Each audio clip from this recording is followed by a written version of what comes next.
Students, मैं Anita lecturer of economics बाबा केदारनाथ महिला विद्यापीठ BA first year अर्थशास्त्र के विषय की ऑनलाइन क्लास में बच्चों आपका स्वागत करती हूँ। देखो बच्चों, इससे पहले हमने जो अर्थशास्त्र की विकास की विभिन्न परिभाषाएं पढ़ी थी, उसके बदलते केंद्र पढ़े थे। ठीक है, आज हम पढ़ेंगे अर्थशास्त्र की विषय सामग्री। अर्थशास्त्र की विषय सामग्री। Subject matter of economics. ठीक है, इससे पहले हम ये देखते हैं कि किसने क्या कहा है। तो कह रहे हैं कि अर्थशास्त्र के विकास विषय सामग्री की में भी सभ्यता के विकास के साथ साथ परिवर्तन हुआ है और विकास हुआ, यानी कि जैसे मानव सभ्यता का विकास हुआ, हमारे अर्थशास्त्र विषय का भी विकास होने लगा। प्रारंभिक अवस्था में सबसे पहले एडम स्मिथ ने इसकी परिभाषा दी थी, जिसने धन को महत्वपूर्ण स्थान दिया था, उसने धन को साध्य बताया था। लेकिन प्रोफेसर मार्शल ने इसकी आलोचना की। फिर कल्याणकारी उसने अर्थशास्त्र यानी कि मानव कल्याण के विषय में बताया, जिसमें उसने बताया कि मानव कल्याण ही सब कुछ है। जो धन है वह तो गौण स्थान रखता है, साधन है, सिर्फ साधन है, साध्य तो मानव कल्याण है। और उसने इसको सामाजिक है, सामाजिक भौतिक अभौतिक मानवीय परिवेशों में इसका सामान्य मानव में इसका अंतर भी स्पष्ट किया। लेकिन धीरे धीरे इसकी भी आलोचना की गई। धीरे धीरे इस परिभाषा की भी आलोचना की गई। कहा गया कि जो मार्शल थे, उन्होंने जो कल्याणवादी जो परिभाषा दी है उसमें काफ़ी त्रुटियां हैं, जैसे कि उसने सिर्फ सामाजिक व्यक्ति को लिया है और उसने जो भौतिक है भौतिक सामान्य व्यक्तियों में जो अंतर तो किया है, लेकिन इसका विश्लेषणात्मक तरीका नहीं बताया, लेकिन इसको विश्लेषणात्मक ढंग से नहीं बताया। साथ में बताया कि मानव कल्याण तो सब कुछ है, लेकिन हमारे पास साधन तो सीमित है और प्रयोग भी वैकल्पिक है, तो उसके विषय में भी उसने कुछ नहीं बताया। फिर इसके बाद रॉबिन्स ने इसकी कटु आलोचना की थी। फिर बाद में रॉबिन्स ने अपनी दुर्लभता संबंधी परिभाषा दी।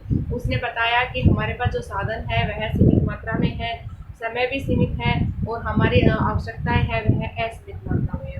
तो उन्होंने बताया कि जो असीमित मात्राओं में, यानी कि अर्थशास्त्रियों के उनके अनुसार कि मानव अपने सीमित साधनों को अपनी असीमित साधनों या आवश्यक की पूर्ति किस प्रकार करता है। आवश्यकताएं असीमित होती है और मानव को उसमें से चुनाव करना होता है, यानी कि वैकल्पिक चुनाव करना पड़ता है। उसके पास समय सीमित है, साधन भी सीमित है, ठीक है, और जो उनके पास आवश्यकता है क्या वह अत्यधिक है, तो उन्हें चुनाव करना पड़ता है कि कौन सी आवश्यकता को हम पहले लें, कौन से बाद में लें। धीरे धीरे उसमें भी थोड़ा सा परिवर्तन हुआ और वह एक नवीन परिभाषा की ओर चला। तो जो नवीन जो आधुनिक अर्थशास्त्री उन्होंने आय, रोजगार, कीमत प्रणाली कह रहे इस प्रकार की विभिन्न प्रकार के अर्थशास्त्र में जो कार्य प्रणाली है, कह रहे इनकी व्याख्या करने के बाद जो अर्थशास्त्र का क्षेत्र है काफ़ी व्यापक हो जाता है, जिसके कारण उन्होंने वैज्ञानिक अध्ययन की दृष्टि से इन्हें 5 भागों में बांटा। इन्होंने आधुनिक अर्थशास्त्रियों ने वैज्ञानिक अध्ययन करके, उनको क्रमबद्ध विश्लेषण करके, उनके कारण परिणाम जानकर, उनकी जो उनको एक व्यापक व्याख्या के अनुसार उन्होंने एक वैज्ञानिक अध्ययन किया। उसको 5 भागों में बांटा। सबसे पहले आता है उसमें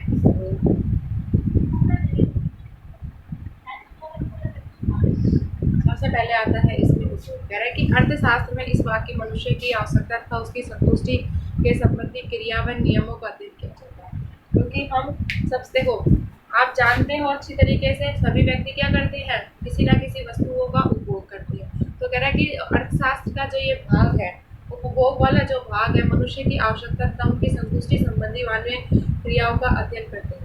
जो प्राचीन अर्थशास्त्री थे वह इस उपभोग जो शब्द है इसको कम महत्वपूर्ण मानते थे, परंतु जो आधुनिक अर्थशास्त्री है वह उनके लिए कह रहे हैं कि उपभोग को आर्थिक क्रियाओं का आदि और अंत माना है, यानी कि उनको उपभोग को बहुत ही महत्व दिया है। क्योंकि मैंने आपको बताया था कि मानव सभ्यता के विकास के साथ साथ अर्थशास्त्र का विकास भी बढ़ा है, तो मनुष्य की जो आवश्यकता है वो भी बढ़ी है, जिसके कारण उन्होंने आधुनिक जो अर्थशास्त्री है उन्होंने उपभोग को अधिक महत्वपूर्ण माना। इसके बाद आता है उत्पादन।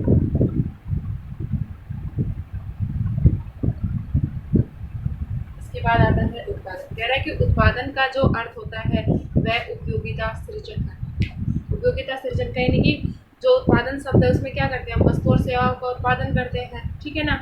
और वस्तु और सेवाएं क्या होती है, हमारी उपयोगिता होती है, यानी कि जिससे हम जिनको हम प्रयोग करके या उपयोग करके हम आवश्यकता की संतुष्टि करते हैं। तो जो उत्पादन का जो अर्थ होता है वो होता है उपयोगिता सृजन, यानी कि जो उपयोगिता है हमारी है उस उपयोगिता का सृजन करना और फिर उन आवश्यकताओं की संतुष्टि प्राप्त करना। तो इस भाग के अंतर्गत उत्पत्ति के साधन आते हैं, उत्पत्ति के नियम, उनसे जुड़ी समस्याएं, साधनों की पूर्ति है, उपयोगिता सृजन संबंधी कार्यों का प्रयोग किया जाता है।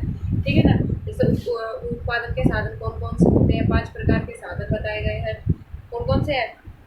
भूमि, पूंजी, श्रम, लाभ या एंटरप्राइजेस या फिर प्रबंध कह सकते हैं। पांच प्रकार के साधन है। तो कह रहे हैं उनसे जुड़ी समस्याएं हैं, उत्पत्ति के साधन है, उसके नियम है, मान्यताएं है, साधनों की पूर्ति है, उपयोगिता सृजन, इन सबको लिया जाता है। इसके बाद आता है विनिमय। देखो विनिमय एक का अर्थ से आप सरल शब्दों में जान सकते हो। विनिमय क्या होता है? एक दूसरे से जो वस्तुएं हैं हम क्या करते हैं, फेरबदल करते हैं। तो वस्तुओं के उत्पादन में श्रम विभाजन होता है, आवश्यकताओं के विस्तार है, बड़े पैमाने के सामूहिक उत्पत्ति के बीच में समस्या का प्रादुर्भाव होता है।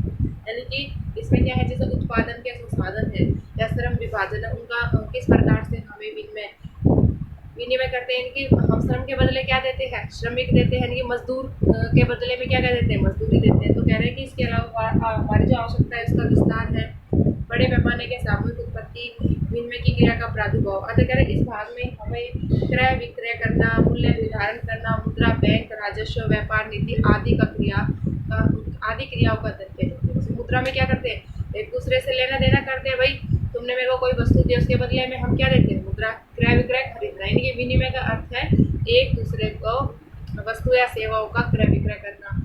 ठीक है ना। इसके अलावा जैसे व्यापार है, बैंक, राजस्व, मुद्रा, ये सभी किसमें आती है, विनिमय में। इसके बाद आता है वितरण। वितरण का अर्थ अगर हम सरल शब्दों में देखें तो क्या होता है, बांटना। यानी कि सामूहिक उत्पत्ति में से विभिन्न साधनों का प्रतिफल निर्धारित करना और उत्पादन के नियमों की पूर्ति, आय की उत्पत्ति, विभिन्न साधनों में वितरण करना की समस्या है और उसका नियम निवारण इस विषय सामग्री के अंतर्गत। जैसे कि वितरण में क्या हुआ, हमने उत्पादन के साधन लगाए तो हम किस प्रकार से उनका वितरण करते हैं। श्रम को श्रमिक यानी कि मजदूरी दे दी, पूंजी के बदले में हमने ब्याज दे दिया, भूमि के प्रति लगान दे दिया। तो ये सारे क्या है, वितरण प्रणाली में आ गया। कह रहा है इसके अलावा जैसे उत्पत्ति के साधन है, आय है, हमें किस प्रकार आय का वितरण करना चाहिए, उत्पादन के जो साधन बांटे गए उसका कार्य किस प्रकार करना चाहिए, उत्पादन के नियम। कह रहे हैं इन सारे विषय में हम वितरण में इनकी समस्या और उसके निवारण के विषय में पढ़ते हैं। और सबसे लास्ट में आता है राजस्व। सबसे लास्ट में क्या आता है बच्चों, राजस्व आता है।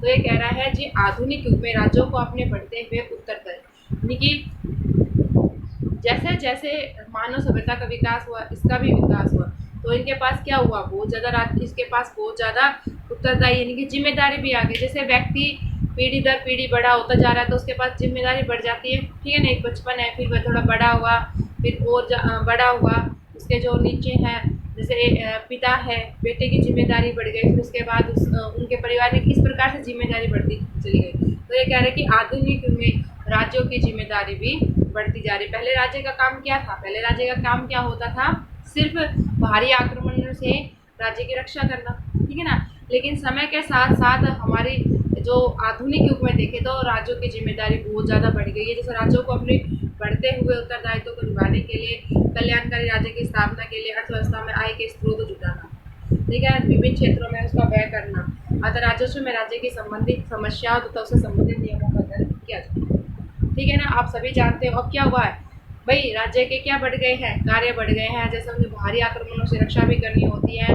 अगर देश में कुछ महामारी जैसे अब कोविड-19 फैला हुआ है तो क्या कर रहा है हमारा राज्य, हमारा देश क्या कर रहा है, हमारी उससे रक्षा करने की कोशिश करता है।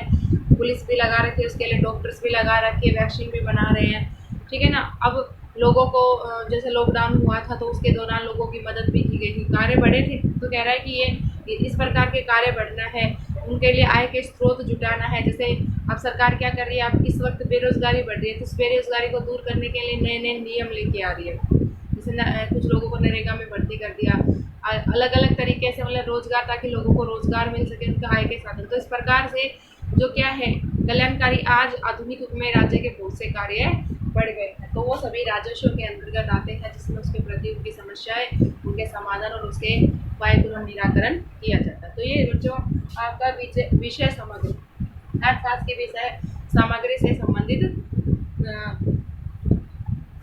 वो मैटर था। ठीक है, लेकिन विषय सामग्री जिसमें हमने ये देखा है कि अर्थशास्त्र का क्षेत्र व्यापक होने से उसे वैज्ञानिक अध्ययन करने के लिए 5 भागों में बांटा है: उपभोग, उत्पादन, विनिमय, वितरण और। ठीक है बच्चों।